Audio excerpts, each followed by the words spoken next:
Сәлем достар, арнама қош келдіңіздер. Неге өз психикамды жиі бұзбайын деген ой келді. Бүгін күнделікті көріп жүргендей 3 әртүрлі мультик көреміз. Қорқынышты, аянышты және ақылды. КСРО кезінде салынған Теча немесе Қашу деген мультиктен бастаймыз. Бұны мультик деп айту қиын, бәлкім стоп-моушн анимация жататын шығар. Менің көрермендерім ол не екенін біледі, сол үшін жалғастыра берейік. Сурет бізге еттің дайындалуын көрсетеді. Әрине ол Обломов жайлы емес, мен оны максималды Декстер деуші едім.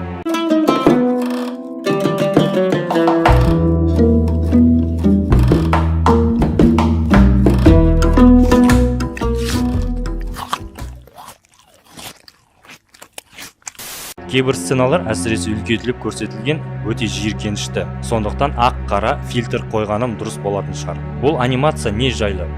Ол етті дәмді етіп дайындау жайлы емес. Бәлкім ет жеген дұрыс емес, ол жануардан алынған емес, ол жай ғана тірі. Анимацияда еттің бір бөлігі қашу керек деп шешеді. Мультик жай анимация емес, нацистік көзқарасы бар сияқты. Тыңдаңыздаршы.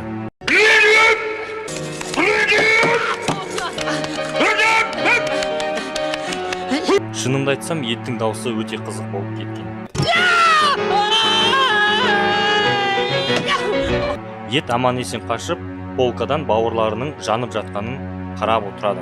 Тағы концлагердегі 3-ші рейх ұқсатылған шығар. Сөйтіп, ет қашып, жылап, ұйықтап қалады. Ет оянғанда проблемалары бітпейді. Ол байқамай құлап, жерге түседі де, қараса, мысық оны көріп қойған екен. Айтпақшы, мысық үшін лайк қойылады ма? Я болса, то видеода лайк көп болады. Мысық келіп етті иіскейді, тиіспей кетіп қалады. Өйткені еттің тұзы көп. Қашқан кезде полкада тұз төгіп алған болатын. Ал тұз ол ақ өлім. Мүмкін сол үшін ет өліп қалады. Өлер алдында өзінің өткен күндер есіне түседі. Міне осындай вегетариан пропагандасы ет жейтіндерді нацистерге ұқсатқан. Ары қарай бөліну деген мультфильм. Ескертемін, мультикте қорқынышты эпизодтар бар, алайда мағынасы керемет мультфильм. Егер өмір бойы сіз сондайдан қорықсаңыз, қарамаңыз. Сөйтіп, бөліну мультигі. Ол Сиам егіздері жайлы айтады. Кез келген ата-анаға бұл өте ауыр соққы. Олар туыла сала басқаларға ұқсамайды. Кейде оларды хирургия арқылы бөледі. Басты кейіпкерлерге осындай тағдыр жазылған екен. Негізі бөліну кейде өмірлерін жеңілдетеді, алайда көп жағдайда олар бөлінгеннен кейін ұзақ өмір сүре алмайды екен. Бұл жағдайда не істеу керек? Шешім әркезде әрқалай. Мультикке оралсақ, есейген бауырлар жұмысқа келеді. Жұмыс қуыршақ жасайтын фабрика сияқты. Бір қарағанда ол екеуі ешкімнен артық кем емес, ешқандай проблема болмау керек қой. Алайда екеуінде бақыт жоқ, моральды және физикалық тұрғыда қайғырады. Мультик басында бізге егіздің біреуі жүрейін деп құлап түскенін көрсетеді. Көп уақыт өтсе де өздері көмексіз жүре алмайды. Демек, сүйенбей жүре алмайды. Бір кезде бір егізге тігін машинасы арқылы бауырымен қайта тігілуін деген ой келеді. Үлкен машина жасап егізіне көрсетеді. Екіншісі келіседі. Таяғын шешіп қалғанда ол машинаға байқамай құлап түседі. Ал механизм іске қосылып кетеді.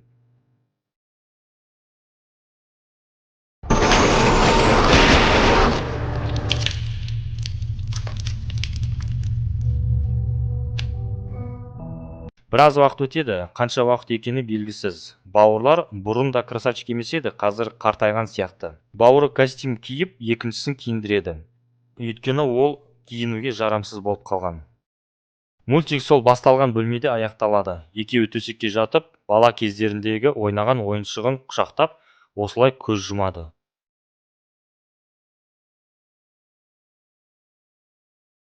Мультик бірнеше проблемаларды көрсетеді. Социальный проблема, демек қоғамдық, және тағдырға қарсы келу проблемасы.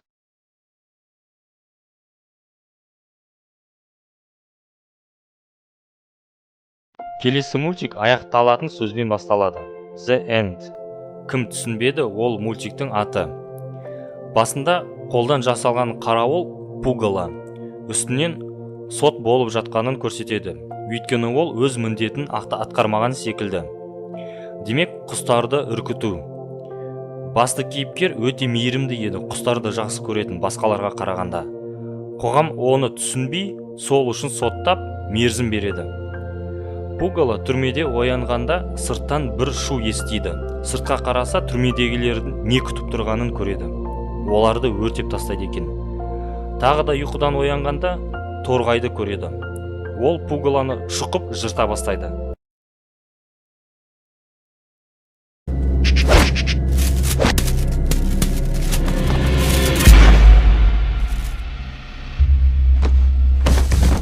Соңында құс құдықтың жанында бірдеңе салып жатқанын көреміз. Алайда ол Пугалоны босатып жіберген екен. Бұл мультиктің мағынасы әркім арқылай түсінсін. Мен мысалы сырт келбет алдамшы деген мағына түсіндім. Ал енді мен түсіндіруге қиналатын бір мультиктен бастайық. Мысалы Рэббит немесе қоян мультигі. Ол әдемі кадрлармен басталады. Біз жарқыраған күн астында жүгіріп келе жатқан қоянды көреміз. Оны бір бала мұжып тастайды. Қыз бен жігіт ағасы қарындасы сияқты. Қоян аулап үйіне алып келеді. Түсінгендеріңіздей, бұл балалар қанішерлер. Егер араларыңызда ескертейін дегем, балалар қоянды оп-оңай екіге бөлгенде ішінен идол деген жазу бар біреу шығады. Ол кім екені түсініксіз, оны балалар да түсінбейтін сияқты. Бір кезде кішкентай адам шыбынды алтын тастарға айналдырады. Оның кім екені айтылмайды. Алайда балалар ол не өлтірсе де қымбат тастарға айналатынын түсінеді. Тек жәндіктерді ғана. Сөйтіп, байлық туралы армандап, барлық жануарларды өлтіруге кіріседі. Соның иісіне көп шыбын келеді екен. Олар үйде қақпан іздеп жатқанда идол жоғалып кетеді. Ал оның орнында мысығы отырады. Балалар үйге келіп мысықты бөлшектеуге кіріседі. Бір кезде идол атып шығып, балалардан дәмді бір нәрсе сұрайды. Қарындасы үлкен ыдысқа варенье құйып, идолды есік алдына шығартады. Ол жерде тіршілік иелері көп болғандықтан. Балалар фермада өмір сүреді, сол үшін ол жерде жануарлар көп болатын. Жігіт көзіне түскеннің бәрін өлтіре бастайды, ал қыз алтын тастарды жәшікке жинай бастайды. Сөйтіп, кешке дейін тастар көбейгені сонша үйлерін толтырып жібереді. Келесі күні идол балаларды оятып, дәмді бірдеңе тағы сұрайды. Алайда бұл жолы беретін ештеңе болмады. Варенье бітіп қалыпты. Сол кезде жас бизнесмендер қалаға шығады, бір нәрсе сатып алу үшін. Үйлерінде алтын толып тұрса да, олар құс қанаттарын сата бастайды.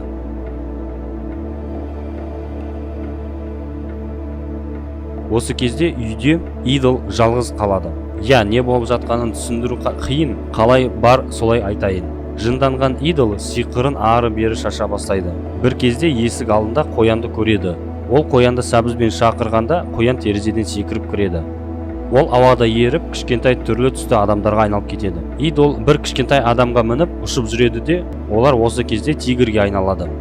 Осы кезде үйге келген балалар тигрді көріп, мылтық алады. Идолды құтқару үшін. Алайда мылтық жоқ болады, ал тигр қоянға айналып кетеді. Сөйтіп, идол қоян болып кеткенде барлық нәрселер бұрынғы қалыптарына орала бастайды.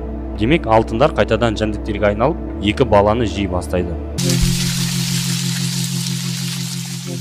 Финал қорқынышты. Мультиктің өзі де сондай.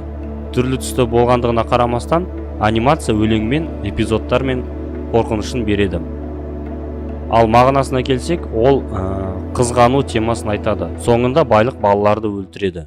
Келесі мультик жайлы көп айта алмаймын, өйткені ол қысқа, екіншіден ешқандай мағына бермейді. Алайда ұйықтар алдында қарағанда арқамнан тітіркену пайда болды. Бұл жерге ұйқыға дайындалып жатқан қыз туралы. Осы бар сюжет. Барлық балалар ұйқы алдында қараңғыдан қорқады деп ойлаймын. Тыныш және қараңғыда сезу мүшелері қатты естиді. Әрбір нәрседен шошып жатасың. Білесіздер ма, қыздың орнына өзімді қойып көрдім. Қараңғы бөлмеде орман жақты көрсетіп тұратын үлкен терезе бар бөлмеде. Мен де оңай ұйықтай алмас едім. Білем, сіздер скример жақсы көресіздер. Сөйтіп қыз бір нәрсе байқайды. Елес па, адам ба, ол жайлы ойламауға тырысып көздерін жұмады. Көрермендерге бұл жай нәрсе ма, әлде далада шынымен де адам тұрды ма белгісіз. Бір кезде қыз бір қырына жатып ұйықтауға тырысады.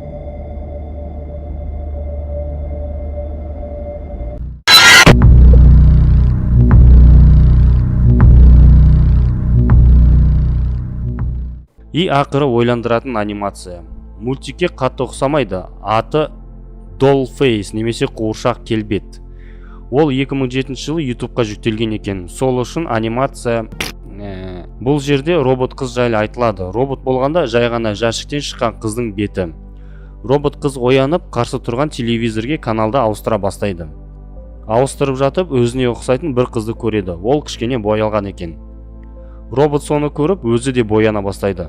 Содан кейін телевизор басқа каналға ауысады да, ол жерде одан да сұлу қызды көрсетеді. Ал экран кішкене артқа жылжиды. Робот оған жақындап, тағы да бояна бастайды. Осылай бірнеше рет қайталанады.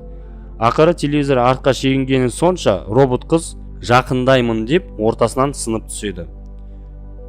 Күдіксіз анимация мағынасы әйел адамның қолжетімсіз әдемілікке қарай жылжуы. Қазірде теледидар немесе қоғам арқылы ер мен әйелге әдеміліктің шектен шыққан құралдарын көрсетеді. Қорықпаңыздар, бүгін скример болмайды. Бірінші мультик Пирс деп аталады. Мультикте аянышты өлең ойнап, қайғылы оқиға болатынын білдіреді. Оқиға қайғылы және біртүрлі. Басты рөлде құс па, динозавр ма, балықшы бола берсін. Балық аулау үшін келді ғой. Киінген киімі қазіргі әншілердікі сияқты. Сөйтіп балықшы балық аулауға келіп, алайда көпірдің астындағы монстрды байқамайды. Монстр аузынан кішкентай бірдемені суға тастайды. Ал балықшы әрине именно сол балықты ұстап жеп қояды. Жиналып кете бастайды. Монстрға бұл нәрсе ұнамайды. Ол балықшының назарын аудару үшін суда балықтар көп дегендей суды ұра бастайды. Балықшы қуанып, артқа жүгіріп, ішінің ауырғанынан құлайды. Бізге оның асқазанын көрсетеді. Әлгі жеген балығы оны іштей жей бастады. Бір кезде балықшы көпірден құлағанда, оны монстр ұстап алады да, аузын ашып, тағы да балықтар тастайды. Осылай мультик бітеді. Айттым ғой, мультик біртүрлі. Жауаптан гөрі көп сұрақ туады. Алайда мен әрбір мультикте мағына іздегендіктен, бұл жерде шикі балықты жеуге болмайды. Мен осы мультикті бұрыннан көздеп жүргем. Аты Леденец, Муз Компит. Бір бала мектепке барып, үйге бір көзі жоқ болып келеді. Оның анасы бұл күні ештеңе байқамайды. Келесі күні де бала бір қолсыз келеді. Бірақ үшінші күні бір аяғы жоқ екенін бала анасына жасыра алмады.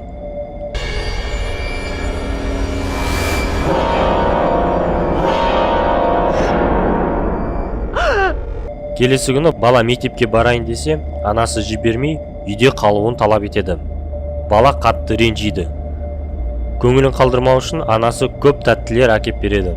Бала басында қуанады, алайда өзі қалаған Муз Компитті таппайды. Сөйтіп жынданады.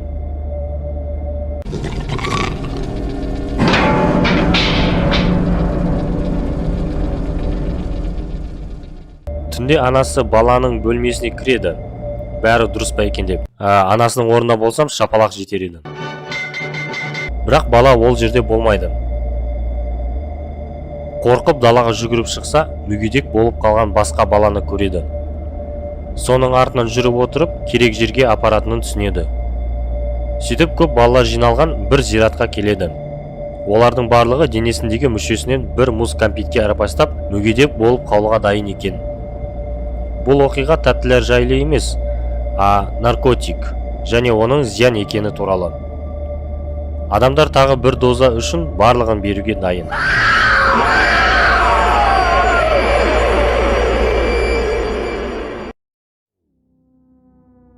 Келесі мультик Bad Egg немесе жаман жұмыртқа. Мультикте 3 балапан дүниеге келеді. Нақтырақ 2, үшіншісі тормоз екен. Анасы құртты бірінші баласына береді, екіншісі туылғанда тамақ бітіп қалады.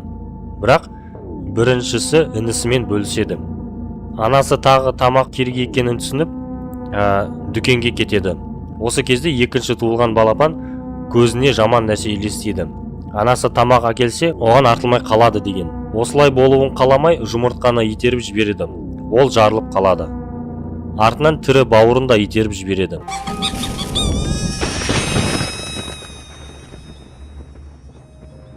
Сөйтіп, үйде жалғыз қалғанда атыс естиді.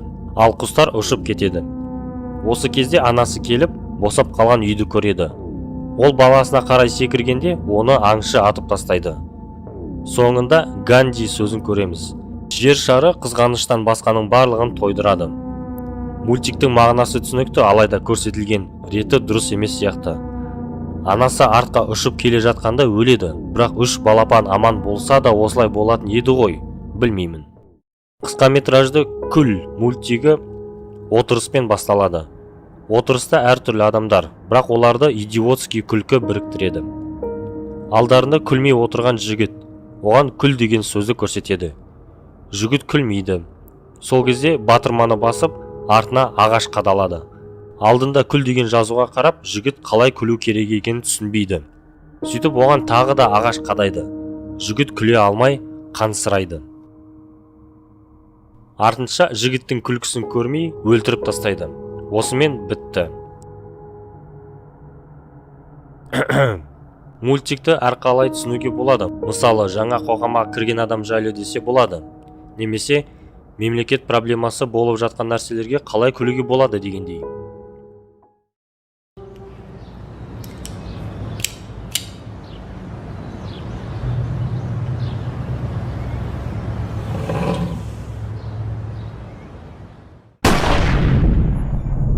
Бұл анимацияны бұрыннан көздеп жүргем. Қысқа метражды мультик бір жігіт үйге кірумен басталады. Мас па, алқаш па белгісіз, бірақ көзіне түрлі нәрселер көріне бастайды. Хоррордың үздік жанры ол паранормалдық үй.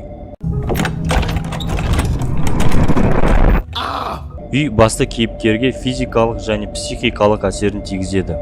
Әрбір заттарға қолы тиген сайын есіне өткен күндері түседі.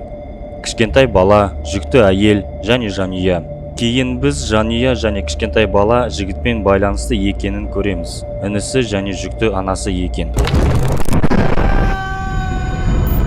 Қане, аш. Қара, Винсент, сен қалағандай затқа ұқсайды екен. Винсент бұл естеліктерден қашуға тырысады, алайда қолынан келмей, өзін одан да қатты тыға бастайды.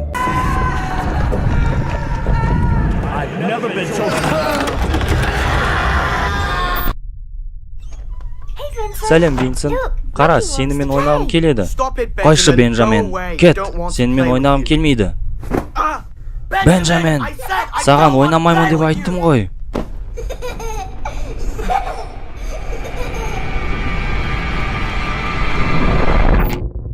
Осылай бітеді. Негізі аяқталуын басында көрсетеді. Ол қолына қару алып, өзін атып тастайды. Өте қайғылы және қорқынышты оқиға. Басты жігіттің осы үйге қайтып келуі, ондай ой болмаған шығар. Келу себебі алкоголь болуы мүмкін, немесе істегенінің себебінен өмір бойы қиналды. Флешбектерден біз ата-ана баласының не үшін өліп қалғанын анықтай алмады. Сол себептен жанұя қирағанын түсіндік. Алайда жігіт ата-ана махаббатын қызғанды. Сол қызғаныш себебінен жігіт осылай істеді. Үлкен баласына бермеген махаббаты кішкентай баласына үйіп төгеді. Сөйтіп жігіт інісінің ойнайық дегені, сыйлық бергені мазақтау емес, махаббаты екенін кеш түсінді.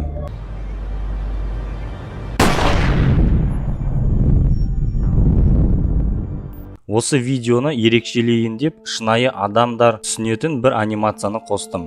Қысқа метражды кино сияқты. Бұл идея ұнаса айтыңыздар. Кино АБ деп аталады.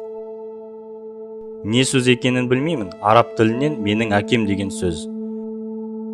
Ендеше ешқалай аударылмайды. Сөйтіп анимация робот-маньяк жайлы айтылады.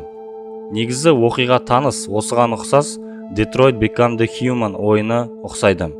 Ойында андроидтар девиант болып кетеді. Демек бастапқы программадан ауытқу. Бұл жерде Эйп деген робот тұтқынға отырған қызға программасы жайлы айтады. Яғни ол жақсы көру үшін жаратылған. Ода жанұя, қарайтын бала, жақсы көретін адамдары болған. Алайда жанұя роботты жақсы көрмей кетеді. I had a family once. I loved them. They were everything to me. And for a time, I to them. Және Эйп адамдардың өмірлік мағынасын айтады.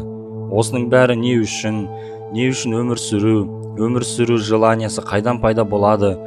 Көбісі еш мақсатсыз өмір сүре береді дегендей. Most of you do not see how utterly pointless your existence is. Ақыры соңында адамдарды өмір сүруге махаббат итермелейді деп шешеді.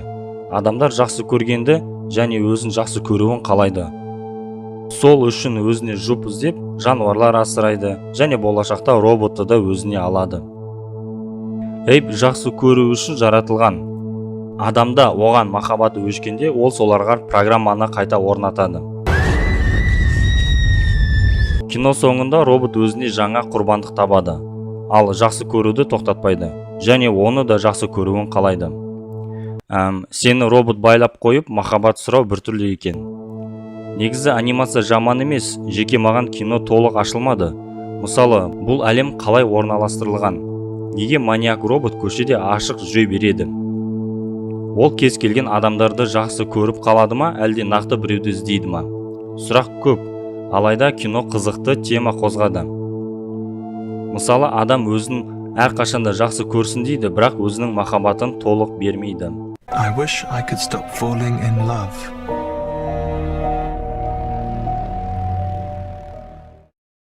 Кот с человеческими руками.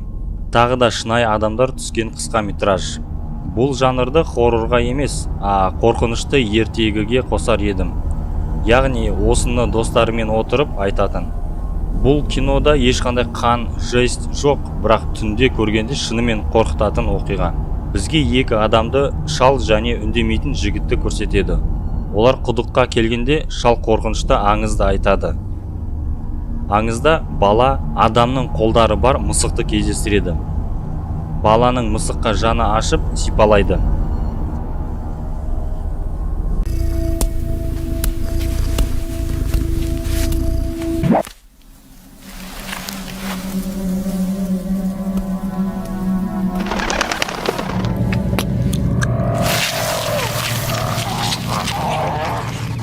Сөйтіп, шал әр жылда мысықтың адамның бір дене мүшесін алып жүретінін айтады. Бір кезде жігіт шалды ұстап алып, тілін жұлып алады. Аңыздағы мысық жігіт болып шығады. Жетпеген мүше тіл болған екен. Қысқаметражка кезінде көптеген марапаттарға иеленді. Әрине, керемет, қорқынышты өлеңнің болмауына қарамастан, арқаңның қалай тітіркенетінін білмей қаласың. Және қуыршақтар да ұнады, өйткені осы киноның қорқынышын осы қуыршақтар тудырады. Есі что, бала да қуыршақ. Киноның мағынасына келсек, ол бар. Мағынасы жамандықты сыртынан қарап таба алмайсың. Соңғы анимация Patchwork. Аудармасын түсінбедім. Не сөз мешанина екенін қазір түсінеміз. Мультик мүсіншінің жұмысымен басталады. Өзінің жұмыс орнында ол қызды нақтырақ өліп қалған махаббатын жасап жатады.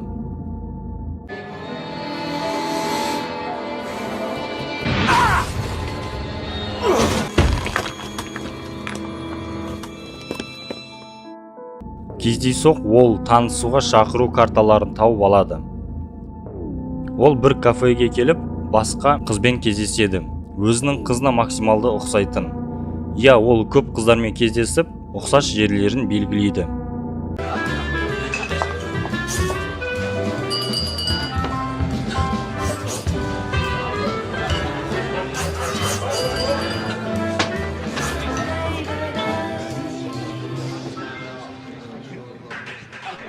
Сөйтіп, біз оның жұмыс орнына көшеміз және бастапқы идеясын көреміз.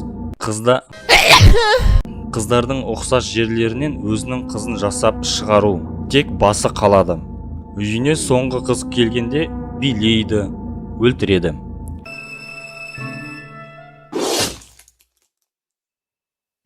Алайда жігіт емес, бәрі керісінше болып кетеді. Бұл қыз да маниак болып шығады. Білесіздер ма, әрбір маниакта өзінің фишкасы болу керек. Біреулер адамның бөлшектерін жинаса, басқасы полицияға түрлі басқа атарғыштар лақтырады. Ал маниак қыз түрлі приколды фото жинау екен. Сака Мен. Жапондық пластилин стоп-моушн анимациясы. Егер менің қорқынышты мультиктер жайлы алғашқы видеоларını көрсеңіздер, полный трэш болатынын білесіздер. Ал пластилин анимациясына Жапонияны қоссақ, даже не болатынын білмеймін. Сөйтіп, басында бізге кішігірім баяндама көрсетіледі. Шиминава. Арқаны жайлы. Мен көмекшімнен ол не деп сұрасам, дым түсінбедім. Алайда ғаламтордан іздеп кішкене ақпарат бере аламын. Қысқасы, Шиминава. Арқаны қасиетті саналады. Ол күріш сабағынан жасалады. Мифология бойынша ол күннің жоқ болып кетуінен сақтап және қараңғының жамандығынан қорғайды екен. Оны түрлі заттарға, ағаштарға, үйлерге іледі. Бұның бәрі не үшін айтып отырмын, білмеймін. Бірақ босқа емес деп ойлаймын. Давайте көрейік. Бастала сала бізге басты кейіпкерді көрсетеді. Ол жігіт келе жатқан біреудің басқан қадамын естиді. Киімінен пышақ алып, тастың артында тығылады. Неге екені әзірше түсініксіз, алайда мағына тез арада келеді. Ол жүгіріп, зияны жоқ бір монахқа секіреді, бірақ өзін жарақаттайды. Міне нағыз самурай. Монах қашайын десе, жігіт оны ұстап алып, жардан лақтырады. Жігіт бір сөмкені алып, кетіп қалады. Ары қарай аман қалған монахты көреміз. Әрине ол кек алады, тақиясы үшін. Түн батып, жігіт баласы бар әйелге келеді. Ол әйелі екен. Диалогтан біз жігіт адамдарды күн көру үшін тонайтынын түсінеміз. Әйелімен сөйлесіп бітіп, жігіт арқанды кеседі, жарақатын байлау үшін. Сол әлгі арқан Шиминава.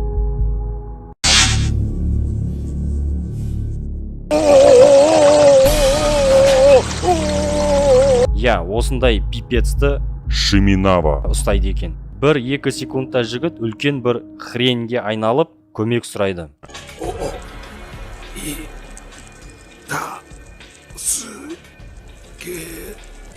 Субтитрлерге рахмет, әйтпесе бұны қалай түсінуге болатынын білмеймін. Сөйтіп біз жапондық стоп-моушн не екенін көреміз. Жігіттің аузынан қол шығып, әйелін жеп қояды. Артынан әйелі шығып, баласын жеуге тырысады. Әлгі монахпен төбелес басталады.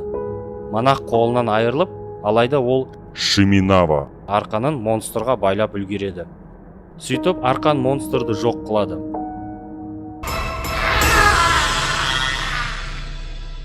Негізі мен осыны хэппи энд деп аяқтаймын.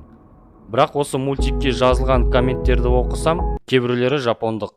Балаға жаным ашиды, ата-анасы енді жоқ деп жазады. Қызық, осындай коммент жазатындар, ол ата-ана балаға не тәрбие беретін жайлы ойланады ма? Или оларға бәрі бір? И олар... Не мы такие. Жизнь такая.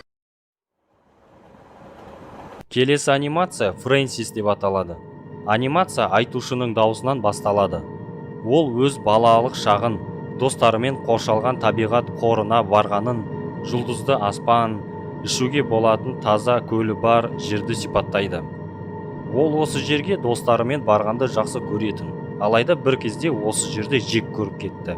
Фрэнсис деген қызбен болған оқиғадан кейін. Фрэнсистің жасы 17-де еді. Оның мінезі өте ашық болатын, және әрқашанда жалғыздықты қалайтын.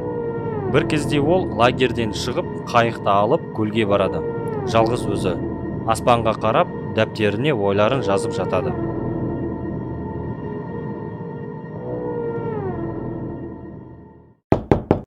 Біреу қайықты қағады. Фрэнсис шошып, жан-жағына қарайды. Алайда ешкімді көрмей, қайта жатады. Бірақ біраздан кейін тағы да тоқылдаған дауыс естиді. Бұл жолы дауыс қатты шығады. Қыз қатты қорқып, қайықтың жанын қарайды. Мүмкін бір балық шығар. Бірақ қандай балық қайталап соғады? Сөйтіп, дауыс тағы да естіледі, 3-ші рет. Әйтеуір, Фрэнсис кетуге шешім қабылдайды. Бірақ тым кеш. Қалай тырысса да қайық бір орында тұрады. Бір нәрсе ұстап тұрғандай. Ол жылап, айқайлап қалады. Ақыры ол таңның атуын күтіп, көмекке шақыруды көздейді. Бірақ күн шыққанда қайықта Фрэнсис болмайды. Оны ешкім көрмеген. Артынан ойлары салынған дәптері қалады. Және бір бетінде бірінші мен тоқылдаттым деген жазу тұрады. Мультикті бір рет көрсек, жай ғана түнде қорқынышты болу үшін айтатын оқиға сияқты. Ал екінші рет көрсек, ұсақ нәрселерге мән береміз. Мысалы, басындағы айтушының тап-таза су деген сөзіне мән берсек, су монстры неге ашуланды деген сұрақ шығады. Өйткені Фрэнсис темекі қалдығын суға тастағаннан кейін дауыс пайда болды. Бірақ бұл не жануар және неге ол жаза алады? Әрине бұл жай фантастика. Бірақ мен бір теорияға кезіктім. Ол жерде Бұл жай метафора, ал көрсетілген оқиға ол ішіндегі санасы, депрессия немесе шизофренияға тап болған адам. Екеуі бір-біріне сәйкес келеді. Орман ол депрессия. Фрэнсис одан арылғысы келеді. Қайық өмірге деген құштарлық. Шам ол соңғы жарық сезім. Ал тоқылдақ дауыстар ол ішкі дауыстар. Фрэнсис бар күшімен депрессиядан кеткісі келеді, бірақ жалғыз көп қалса, бойын қорқыныш билейді. Су ескегі және шам жоғалғанда қыз беріледі. Ол хат жазады. Содан кейін оны ешкім ешқашан тірі көрмейді. Соңында айтушы Фрэнсистің дәптері ессіз жазбаға толы болғанын және соңғы бетінде жазу басқа біреудікі екенін айтады. Осы жерден қызда екіжүзділік болғанын білуге болады. Және басында айтушының сөзінде Фрэнсис ата-анасына ештеңе айтпай кеткені айтылады. Негізі осындай проблемалар көп балаларда кездеседі. Өзінің ішіндегіні ешкімге айта алмай, өмірде қоршаған ортадан алшақтайды. Бұл жай теория болса да, шындығы бар екен. Осы мультиктерді бөлек көріп шығуларыңызды сұраймын. И соңғы мультик. Бізді қарапайым мужик қарсы алады. Мүмкін бұл сіздің подъездегі көршіңіз Валера да шығар. Майка киіп, сақал мұрты өсіп кеткен. Денесін тердің иісі жұтқан. Валера қарапайым үйде, жалғыздықпен қарапайым өмір сүреді. Денесінде ірің пайда болады, ал үйінде ыдыс жуылмаған, өмірі бос өтіп жатады. Әйелі де жоқ, іріңді сығып алатын. Осылай анимацияның 2 минуты өтеді. Осылай оның өмірін көреміз. Бір кезде жарасы өсіп кетеді. Өскені сонша, бұл пипец.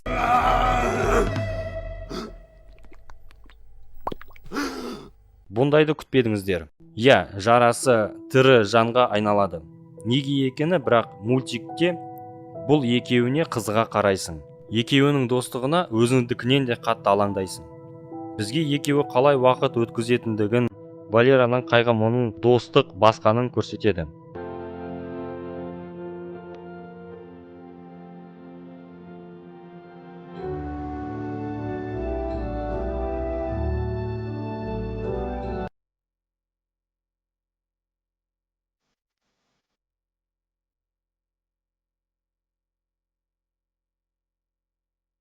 Сөйтіп, Валерада достық пайда болғанына 1 жыл өтеді. Туған күніне досына көбік шығарғышты сыйлайды.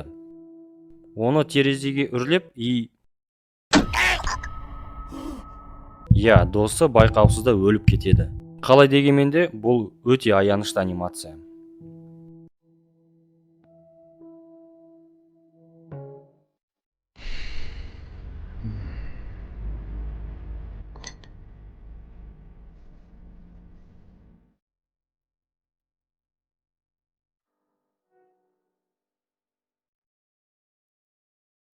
Сразу айтамын, бұл мүмкін қорқынышты видеолардың бірі. Хабарландыру бітті, мультикке келейік. Адам зертханасының ішінде. Қандай жерді көрсететіні анимацияның аты түсіндіреді. Бірақ не болып жатыр? Көрейік. Тордың ар жағында еркектер отыр. Енді бұл не зертхана? Деп ойладым. Бірінші рет көргенде. Мүмкін бұл жерде қылмыскерлер шығар. Алайда тез арада сұрақ басқаша ауысты. Бөлмеге комбинезон киген қара жігіт кіріп келеді. Қара деген сөзге ерекше мән берейік. Мүмкін бұл жай ғана ішіндегі көлеңке шығар. Бірақ ойыма ең алғаш қара адам деп келді. Мен расист емеспін. Мүмкін бұл этникалық белгілері барларға альтернативный көзқарас шығар деп ойладым. Назар аударсақ, торда отырғандар ақ қой, ал комбинезон киген қара. Бірақ менің теориям қирады. Өйткені киім киген жай макака болып шықты. Көрдіңіз ба? Мынау да таң қалды. Сөйтіп, бұл жай фантастикалық альтернативті әлем екен. Бұл жерде жануарлар адамдарға тәжірибе жасайды. Артынан не болатынын түрлі түсті етіп айтуыма болатын еді. Бірақ 18+ мен қалайтын нәрсе емес. Қаласаңыздар, өздеріңіз көріңіздер. Қысқасы, маймыл адамдарды қинап, ақыры жарайды, спойлер айтпайын. Өздеріңіз көріңіздер. Спойлердің несі бар? Қысқасы, маймыл адамды бөлшектеп, басын жарып, артынан от души күледі.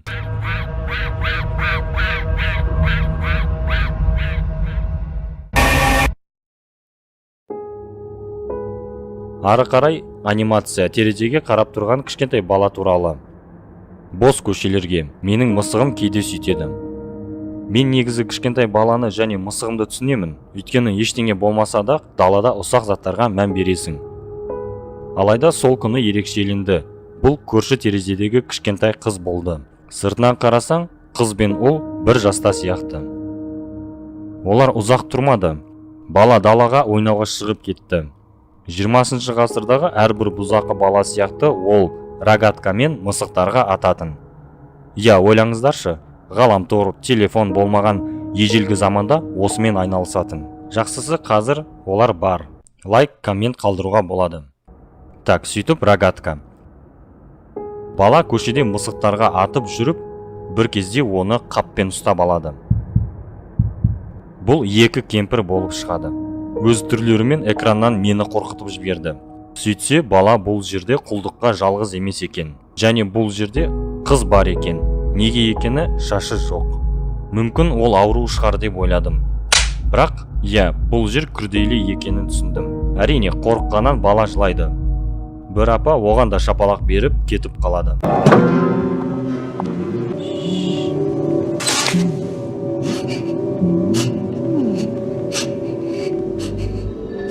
Келесі күні көзін ашса, қыздың жоқ екенін байқайды. Ол ас үйге тығылып барса, қорқынышты нәрсе көреді. Кемпірдің біреуі ыдысқа су құйып, екіншісі қызды батыра бастайды.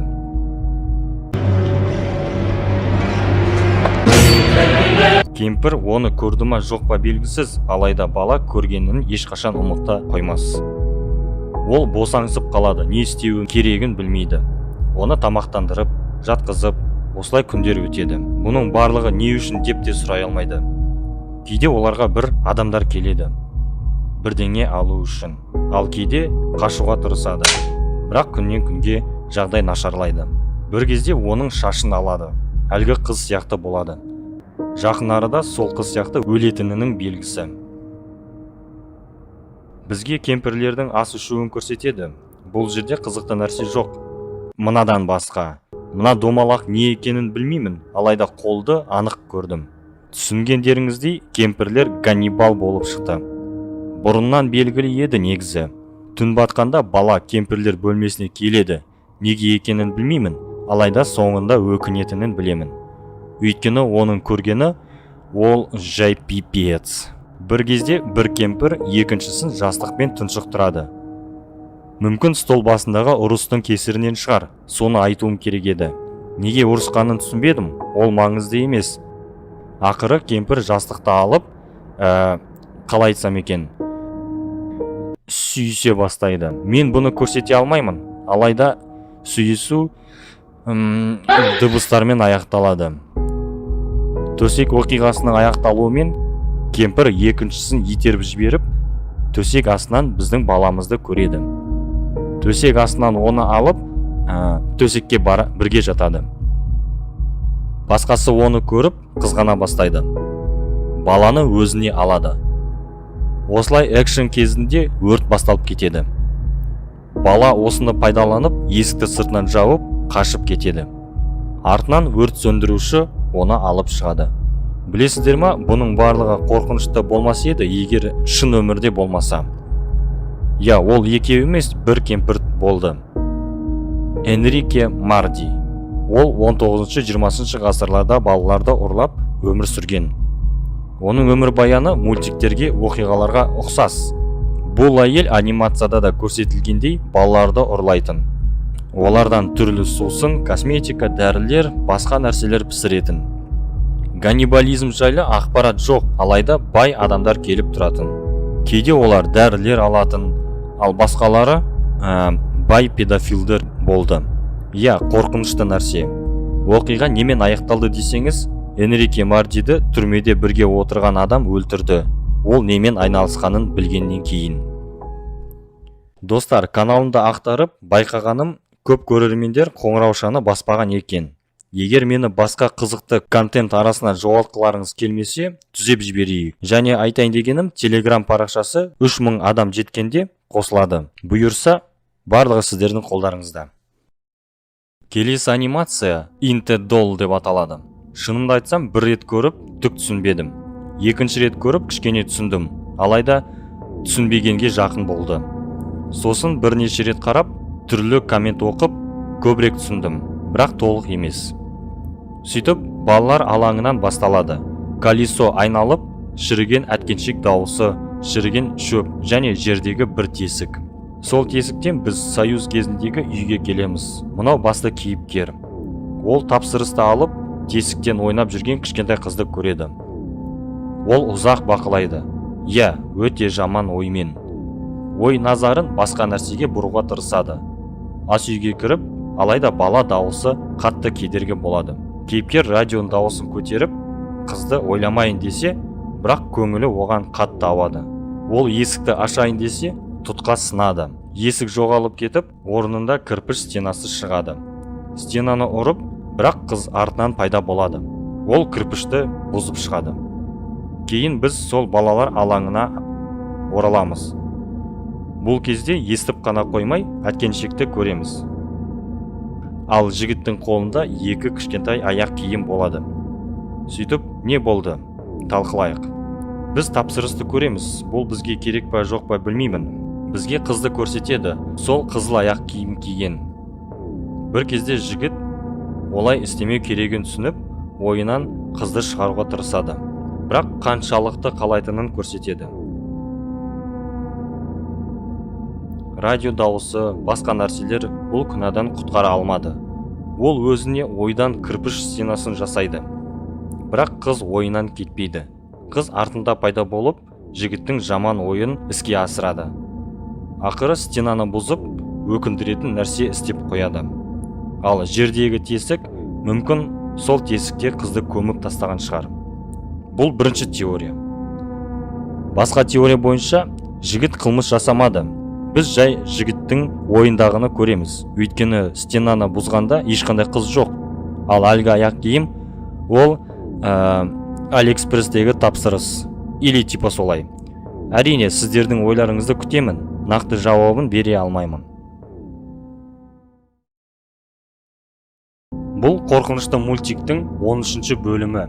Соңғы видео сіздерге қатты ұнамаса да, бірақ та осы бөлімді жақсы көреді екенсіздер. Солай болса, 1 миллион лайк жинайық. Бүгін тағы жапондық мультигі.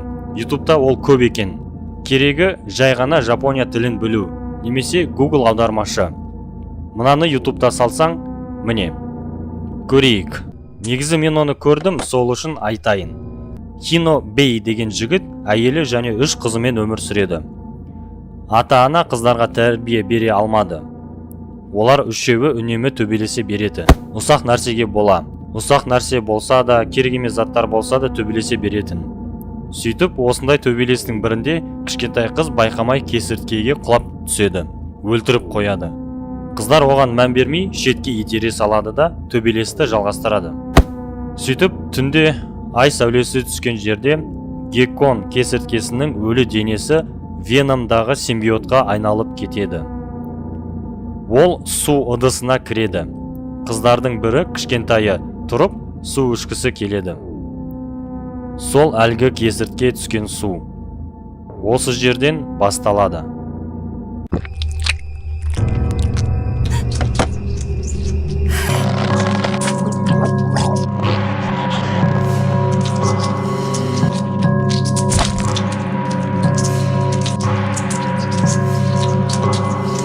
Осындай хрень көруге тура келеді. Қалай шыдағанымды білмеймін, алайда қызық екен. И осымен бітеді. Бірінші серия. Бұл мини-сериал сияқты. 5 сериядан тұрады. Сөйтіп, екінші серия. Екінші серия таңертең басталады. Бәрі оянып, кішкентай қыздан киімі қалған. YouTube. Бұл жай ғана кетчуп. Бұл стоп-моушн анимация, пластилин. Сол үшін бәрі нормально. Сөйтіп тұрғындар қызды іздеуге шығады. Алайда бірінші күн нәтижесіз болады. Түн болғанда енді ортаншы қыз жүріп қайтқысы келеді. Су ішуге емес, әжетханаға. Бұл жерде мен ештеңе айтпаймын. Жай қараңыздар.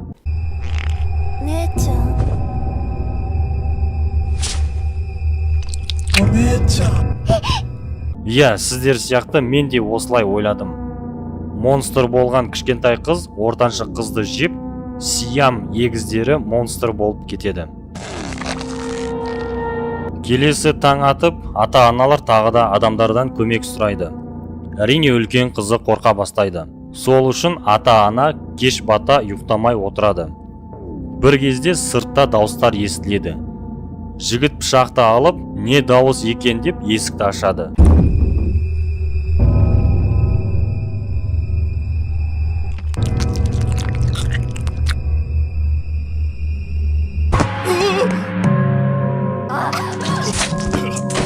Жоске төбелес болады. Кішкене ұятсыздарға арналған нәрселер бар. Ақыры монстр жеңеді. Ол әкесін өлтіріп, бірігу басталады. Анасы қызбен шок. Бітті. 4-ші серия тікелей жалғасымен басталады. Демек, бірігу бітіп, монстр кетіп қалады. Анасы есікті жауып, қауіпсіз екен деп ойлайды. Алайда әкесі шапқан қол тірі екен.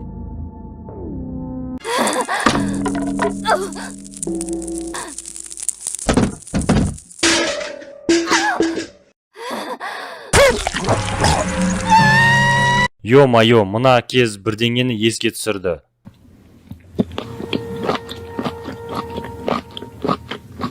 Бұндай нәрсені қайдан білесің деп сұрамаңыздар. Ас ішіп отырсаңыздар, ас болсын.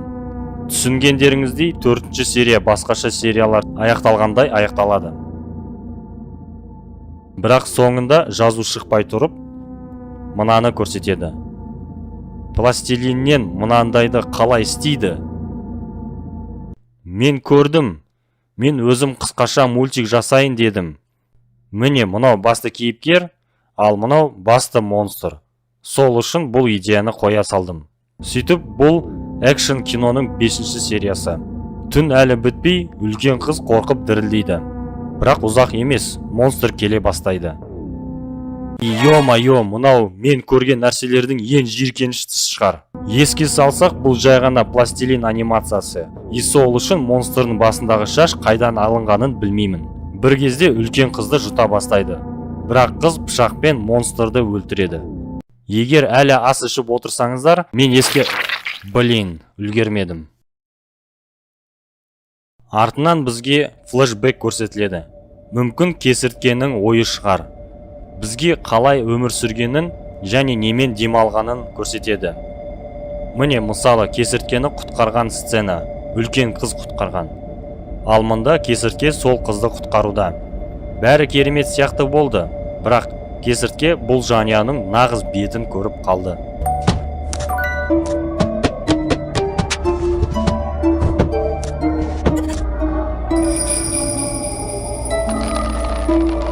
Күніは優しくしてくれたのに。Естелік бітіп, кесіртке үлкен қызды жұта бастайды. Иә, монстр тірі екен. Ал таңертең бізге аңыз айтылады. Тұрғындар осы жерге келгенде олар 5 бас сүйекті көреді. Кесірткенің денесі ортасында болыпты. Мен осы жайлы Жапонияда символизм бар ма екен деп іздедім, бірақ таппадым. Демек жай ғана ойдан шығарылған сияқты. Негізі мен қызық деп көрсетсем де, анимация шынымен де мықты. Түнде наушникпен көрсек, кейде қорқынышты. Келесі анимация The Ark деп аталады. Іштеріңізде конспиролог болса, ойларыңызды айтыңыздар. Өйткені мен мынаны түсіндіруге қиналдым. Ең басында бұл жай ғана мультик еместігін баяндайды. Шекспирдің сөзімен. Артынан бұл әлем туралы, яғни әлемді бір вирус басқан, және вирус почти барлық адамдарды өлтірген. Вирус жете алмаған тек қана теңіз және өзен сулары. Сол үшін аман қалғандар бір аралды іздеуге шығады, теңіз ортасында. Міне басты кейіпкер дәу мұрын красавчик. Ол зертханада отырып бірдеңе зерттейді. Мүмкін әлемді басқан вирусқа ем іздеп отыр. Өзінің қанын алып микроскоппен қарайды. Содан вирус өзінде жұқтырғанын байқайды.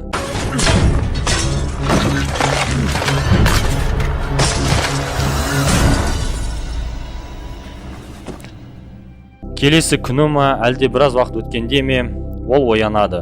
Өзін нашар сезінеді. терісі ағарып құсқысы келеді.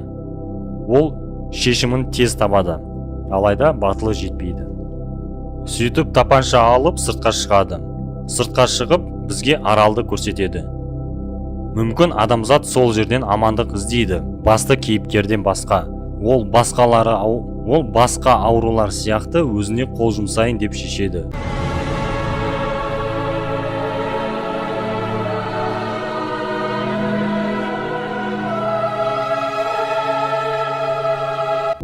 Алайда жігітке бір дәрігер келіп шапалақ береді.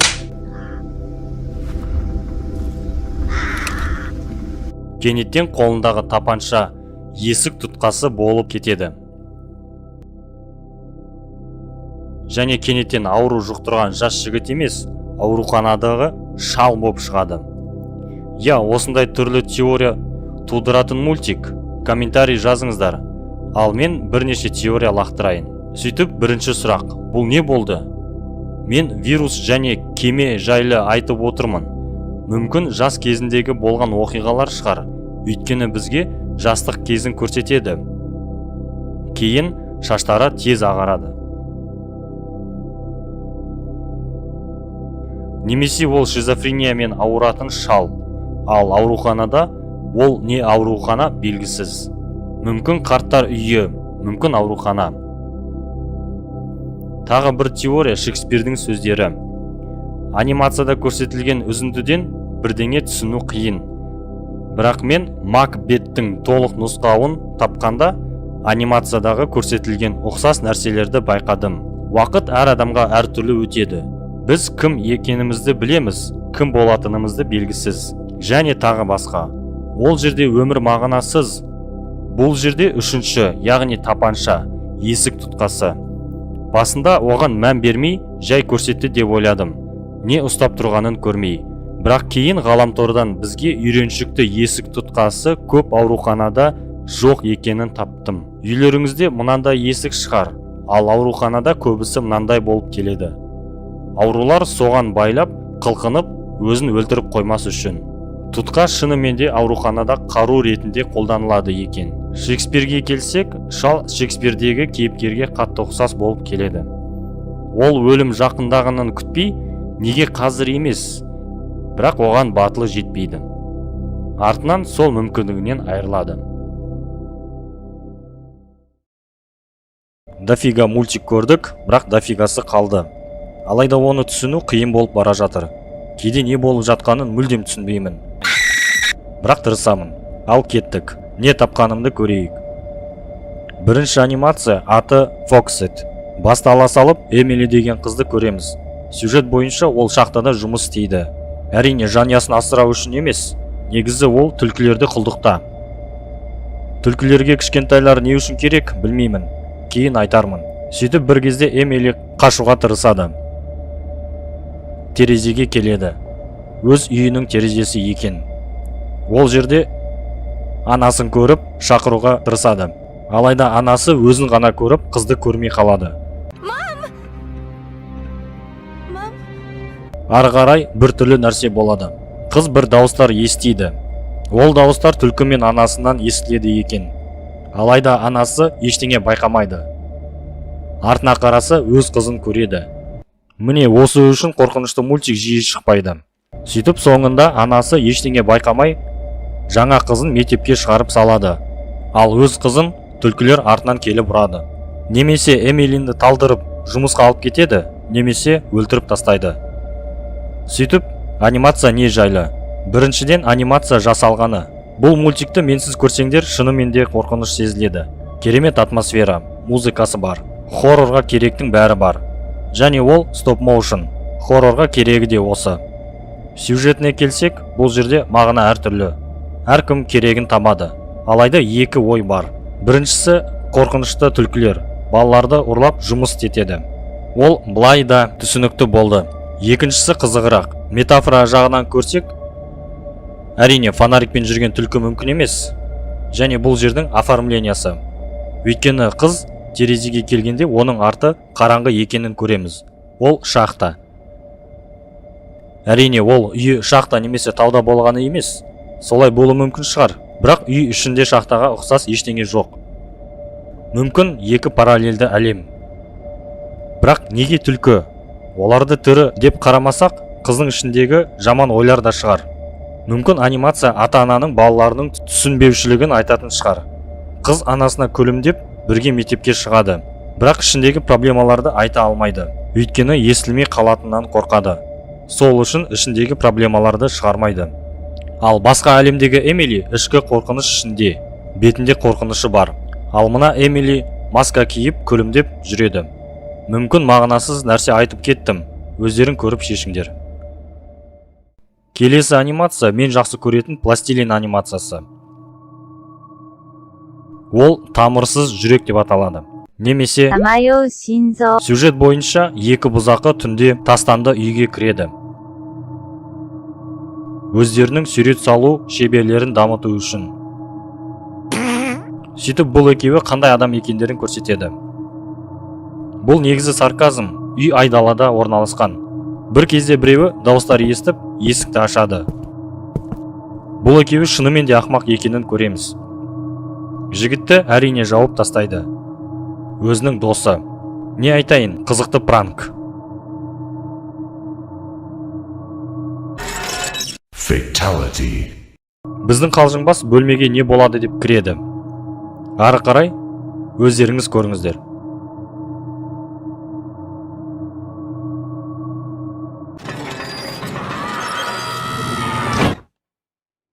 Біраз уақыт өткенде күн жарық шашып тұрғанда екі кейіпкерді көреміз. Бұл кішкентай қыз және жас жігіт. Бір-біріне кім болып келеді түсініксіз. Аға қарындасы бола берсін. Бұлар не істеп жүргенін білмеймін. Бір кезде қыз көбелек қуалап үйге кіріп кетеді. Ішінде көбелек жоғалып кетеді. Бұл үйдің біртүрлі заттары осымен бітпейді. Ағасы айқайды естіп келсе, қыздың ағашқа айналып кеткенін көреді. Жүрегінің орны тесік екен. Терезеден бірдеңе қарап тұрады. Әрине бұны көріп, бәрі қорқар еді. Жігіт қызды қауіпсіз жерге сүйрей бастайды. Бірақ түк шықпайды. Терезеден қол шығып, жігітті ұстай бастайды. Алайда жігіт қолды жұлып алады. Қысқасы, қолмен жостки төбелес басталады. Ақыры жігіт жеңеді. Демалайын десе, оны қыз шошытады. Бөлмеге әлгі қуыршақ кіреді. Жігіт қолына таяқ алмай тығылып қашады.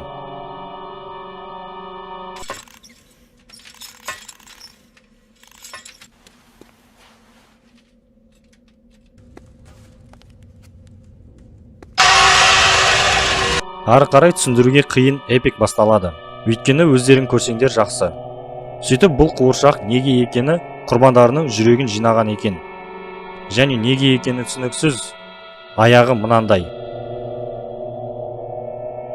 Соңында қызды құтқарып, жанып жатқан үйге қарап кетеді.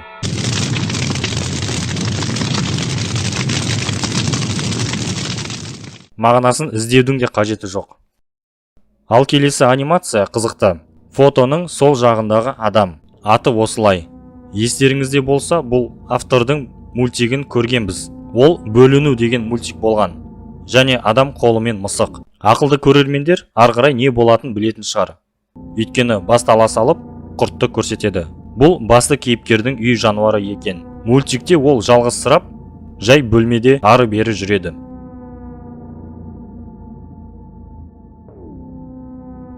Жануарын шикі етпен тамақтандырады. Және анда-санда тесіктен көрші тұратын әйелге қарайды. Тесік портреттің артында жасырылған екен. Қанша уақыт осылай қарап жүргені белгісіз, мүмкін бірнеше күн, мүмкін бірнеше жыл. Бірақ бізге көрсеткен күні ерекше сияқты. Өйткені дәл осы күні әлгі әйел асылуға шешім қабылдайды. Бұл кадрды көрсетпей-ақ қояйын, әйтпесе YouTube ренжиді. Сөйтіп біздің жігіт бұған таң қалмайды, жай ғана бұрылып, ойға батып кетеді. Бір кезде оған біртүрлі ой келіп, дәлізге шығады, әйелдің бөлмесіне кіреді. Біз әйелде жігіт сияқты бос өмір сүргенін көреміз. Ода төсек, сандығы болған екен. Жігіт сандығын ақтарып, маска және түрлі заттар табады. Фотода әйелі жас әдемі көрінеді. Әдемі екен. Ол фотоны қалтасына салып, әйелді өз үйіне сүйрейді. Неге десеңіздер, өз құртын әйелге салады. Бұл сіздер ойлаған нәрсе емес, ол әлгі үй жануар құрты. Иә. Артынан фотоны екіге айырып, өз фотосына қосады. Сөйтіп, ұйқыға кетеді. Таңертең төсек астынан мынау шығады. Кейін мынау екеуі төсекке жатып, осымен бітеді. Соңы не болғанын түсіндіре алмайтын шығармын, алайда кейбір нәрсені талқылайық. Бұл өз ойым, автор ешқашан түсіндірмейді. Бұл жерде қарт адам жайлы сияқты. Қарт адамдардың көбісі жалғыз қалады. Фотода кейіпкер күліп тұрады, ал қазір ол жай ғана өткен шақтарын еске алуда. Әлгі әйелді айтсақ түсініксіз, бір-бірін таниды ма жоқ па білмейміз. Ол әйелді бұрыннан жақсы көретін шығар, бірақ сөйлесуге қорыққан. Фотосына қарасаң, басқаға кеуге тиген екен, ал кейіпкер сол үшін мұңаяды. Қысқасы білмеймін. Осымен бітті достар. Арнаға тіркеліп комментарий қалдырыңыздар. Қазақша YouTube дамысын.